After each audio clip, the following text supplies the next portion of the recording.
बिस्मिल्लाहिर्रहमानिर्रहीम। इस वीडियो में हम गाल ब्लैडर पैथोलॉजी को कवर करने वाले हैं from the benign tumour of pathology which is called Pathoma. तो गाल ब्लैडर की पैथोलॉजी के अंदर आपने दो मेनली डिसऑर्डर को स्टडी करना है, पहला कॉन्जेनिटल और दूसरा एक्वाइड। कॉन्जेनिटल के अंदर एक ही डिसऑर्डर है जिसको स्टडी करना है, उसका नाम है बिलियरी एट्रेजिया।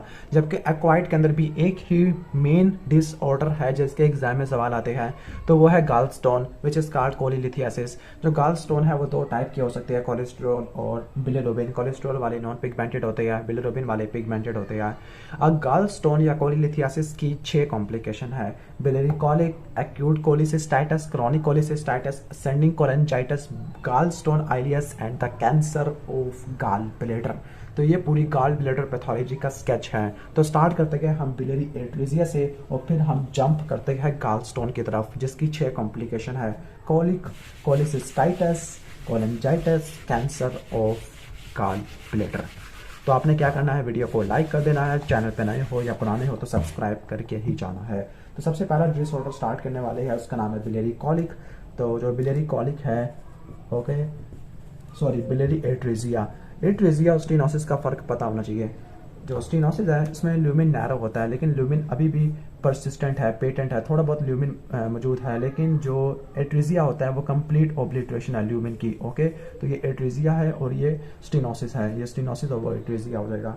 और आई थिंक इसकी स्याही भी ख़त्म हो चुकी है, तो हम रेड से ही लिख लेते हैं। तो पहला स्टार्ट करने वाले हैं बिलियरी एट्रेजिया। जो बिलियरी एट्रेजिया होता है ये एम्ब्रियोनिक प्रॉब्लम है, यानी जो एक्स्ट्रा हिपैटिक बिलियरी डक्ट है, एक्स्ट्रा हिपैटिक बाइल डक्ट है, वो नहीं बन पाई, बाइल डक्ट वो नहीं बन पा रही। ठीक है, जिसकी वजह से क्या होता है कि बिलियरी डिस्ट्रक्शन होती है, जो रिमेनिंग ड्रग्स होती है उनकी डिस्ट्रक्शन होती है विद इन 2 मंथ्स। 2 मंथ्स। और चूंकि जो बिलियरी एट्रेजिया हो गया है तो बाइल आगे पास नहीं कर सकता। डिस्ट्रक्शन नहीं होती, ऑब्स्ट्रक्शन होती है। मैं गलती से बता गया, ऑब्स्ट्रक्शन है। सपोज ये गाल ये वाला पार्ट आगे जा रहा था, तो इस पार्ट में एट्रेजिया हो गया, बना ही नहीं सही तरह, तो इस पार्ट में ऑब्स्ट्रक्शन हो जाएगी, जिसकी वजह से बाइल आगे पास नहीं कर पाएगा, तो फाइनली जॉन्डस हो जाएगा। और वह कौन सा जॉन्डस होगा? Obstructive jaundice. और ये आगे प्रोग्रेस कर सकता है सिरोसिस की तरफ, क्योंकि जो बाइल है वो वापस बैक फ्लो से होता हुआ लीवर के पास चला जाएगा। तो ये है लीवर। तो ये था बिलियरी एट्रेजिया, जिसमें ऑब्स्ट्रक्शन होगी, सिरोसिस और जॉन्डस हो जाते हैं आफ्टर 2 मंथ्स ऑफ लाइफ। इसके बाद हमने स्टार्ट करना है कोलिलिथियासिस, जो काफ़ी इंपॉर्टेंट है। कोलिलिथियासिस या जिसको हम गाल स्टोन कहते हैं। ठीक है, जो गाल स्टोन या कोलिलिथियासिस है तो इसकी डेफिनेशन क्या होती है? तो ये कोलिलिथियासिस क्या होती है? सॉलिड राउंड स्टोन्स होते हैं, किसके अंदर? गाल ब्लैडर के अंदर होते हैं। अब इसका जो मेन मैकेनिज्म है या पैथोजेनेसिस है, पैथोजेनेसिस को स्टडी कर लेते हैं, क्योंकि पैथोजेनेसिस की ही बेस पर हम इसको 2 टाइप में डिवाइड करते हैं। तो इसकी जो मेन पैथोजेनेसिस है वो सुपर सैचुरेशन या फिर प्रेसिपिटेशन की वजह से होती है। तो वो क्यों होती है? प्रेसिपिटेशन ऑफ कोलेस्ट्रॉल या बिलिरुबिन। और क्या वजूहात हो सकती है प्रेसिपिटेशन की? तो प्रेसिपिटेशन की सबसे पहली वजह क्या होती है कि क्या हो गया, इनकी सुपर सैचुरेशन हो गई है, कोलेस्ट्रॉल की या बिलिरुबिन की सुपर सैचुरेशन हो गई है। नंबर 2 हो सकता है कि कुछ चीज़ कम बन रही है, लाइक फॉस्फोलिपिड, लेसिथिन कम बन रहा है, या बाइल एसिड नहीं बन पा रहे। अच्छा, मसला ये हुआ है कि मैं वीडियो रिकॉर्ड कर रहा था लेकिन मेरा कैमरा बंद हो गया और मैं बोलता गया, तो मैं एक्यूट कोलिसिस्टाइटिस तक पहुंच गया था और बिलियरी कॉलिक को भी फिनिश कर लिया था। तो जल्दी से उसको वाइंड अप करने की कोशिश करते हैं। तो जो कोलेस्ट्रॉल गाल स्टोन होते हैं वो कोलेस्ट्रॉल के सुपर सैचुरेशन की वजह से हो सकती है, या फॉस्फोलिपिड की डिक्रीज फॉर्मेशन की वजह से हो सकती है, या फिर स्टेसिस की वजह से होती है। 2 टाइप के स्टोन्स होते हैं, कोलेस्ट्रॉल और बिलिरुबिन वाले। जो कोलेस्ट्रॉल वाले होती है, कोलेस्ट्रॉल वाले येलो होती है, जबकि बिलिरुबिन वाले पिगमेंटेड ब्लैक टू ब्राउन होते हैं। कोलेस्ट्रॉल वाले नॉर्मली रेडियोल्यूसेंट होते हैं, लेकिन जो बिलिरुबिन वाले हैं रेडियो पैक हो सकते हैं। जो कोलेस्ट्रॉल के जो रिस्क फैक्टर है उसमें एज है, एस्ट्रोजन है, एस्ट्रोजन के अंदर भी female gender, obesity, multiple pregnancies, oral contraceptive है, ड्रग्स की वजह से हो सकता है, क्लोफाइब्रेट की वजह से हो सकता है, क्रॉन डिजीज की वजह से हो सकता है, सिरोसिस वगैरह की वजह से हो सकता है। जबकि जो बिलिरुबिन स्टोन्स है उसके रिस्क फैक्टर के अंदर इन्फेक्शन आ सकता है या एक्स्ट्रावेस्कुलर हिमोलिसिस आ सकती है। जो गाल स्टोन है, गाल स्टोन की 6 कॉम्प्लिकेशन बताई थी, उसमें बिलियरी कॉलिक होता है। इसके अलावा acute cholecystitis, chronic cholecystitis, ascending cholangitis, gall bladder carcinoma, ये इसकी कॉम्प्लिकेशन है। ओके, तो पहली कॉम्प्लिकेशन जिसको स्टडी कर चुके हैं वह बिलियरी कॉलिक है। बिलियरी कॉलिक के अंदर होता ये है कि जो कॉलिक है ये स्मूथ मसल के स्पाज्म की वजह से होता है, हॉलो विसरा के अंदर होता है, वैक्सिंग एंड वेनिंग पेन होता है। और आपको बताया था कि गॉल ब्लैडर की पैथोलॉजी के अंदर जो पेन होता है वो राइट अपर क्वाड्रेंट पेन होता है, जबकि पेनक्रियास के अंदर आपने एपिगैस्ट्रिक पेन को याद रखना है जो कि बैक की तरफ रेडिएट करेगा।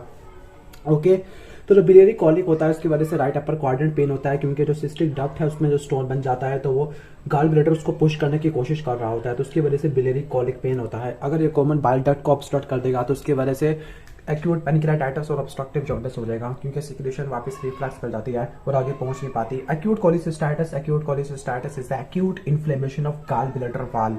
ओके, ठीक हो गया। आगे अगर जो गॉल स्टोन होता है, लाइक अगर स्टोन सिस्टिक डक्ट के अंदर है तो उसकी वजह से प्रेशर इस्कीमिया होता है, बैक्टीरियल आउटग्रोथ होती है गॉल ब्लैडर के अंदर और इन्फ्लेमेशन वगैरह हो सकती है।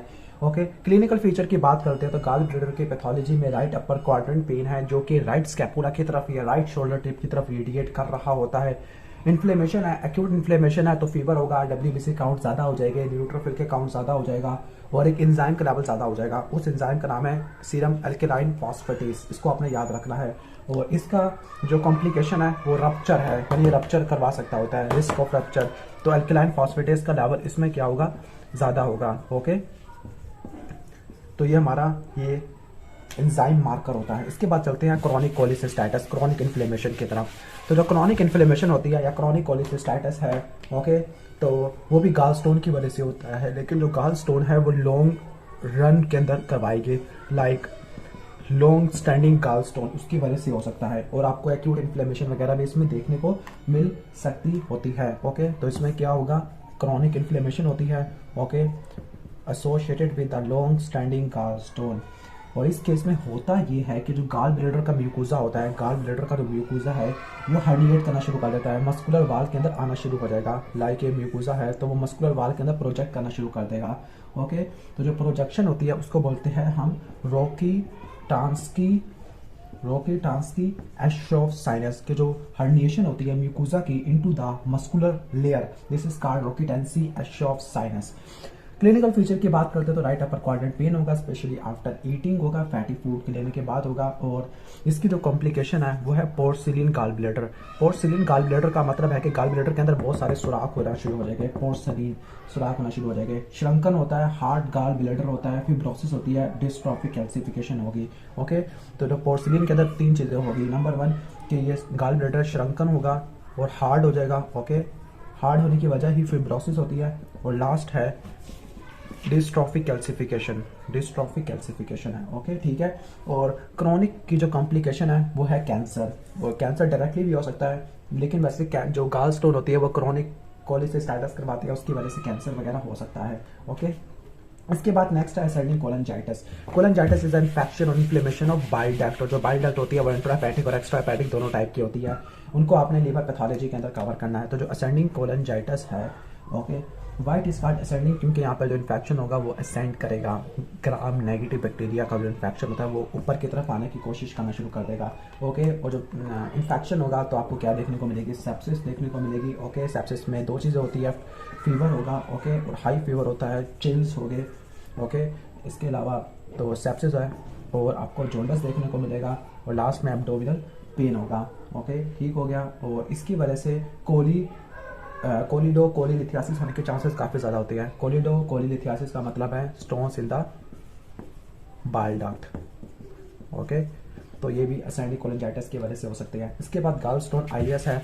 जो आइलियस होता है ये पैरालिसिस ऑफ स्मूथ मसल होता है। तो जो गॉल स्टोन होता है अगर वह स्मॉल इंटेस्टाइन को ऑब्स्ट्रक्ट करना शुरू कर दे तो उसकी वजह से स्मूथ मसल का पैरालिसिस हो जाएगा। ओके, ठीक हो गया। तो असल में होता ये है कि गॉल ब्लैडर है और इन्फ्लेमेशन हुई है गॉल ब्लैडर की, क्रोनिक कोलिसिस्टाइटिस है, और क्रोनिक कोलिसिस्टाइटिस की वजह से स्मॉल इंटेस्टाइन को और इनका कोई फिस्टुला वगैरह बन गया है स्मॉल बोविल का। ओके, और जो स्टोन है वो डायरेक्टली यहाँ पे पहुंच गया है स्मॉल इंटेस्टाइन में, तो वो ऑब्स्ट्रक्ट करेगा, इस्कीमिक डैमेज हो सकता है, इस्कीमिक पैरालिसिस हो सकती है। अब लास्ट जो चीज़ हमने स्टार्ट करनी है वो गॉल ब्लैडर का कैंसर है, गॉल ब्लैडर का कार्सिनोमा है। क्योंकि गॉल ब्लैडर एक ग्लैंडुलर टिश्यू है तो उसके कैंसर को एडिनो कार्सिनोमा कहते हैं। ओके, एडिनो कार्सिनोमा कहते हैं। तो एडिनो कार्सिनोमा होगा। इसका जो रिस्क फैक्टर है वो गॉल स्टोन्स होते हैं। ओके, स्पेशली कि जो वो क्रॉनिक इन्फ्लेमेशन में पोर्सिलिन गॉल ब्लैडर के साथ प्रेजेंट करे।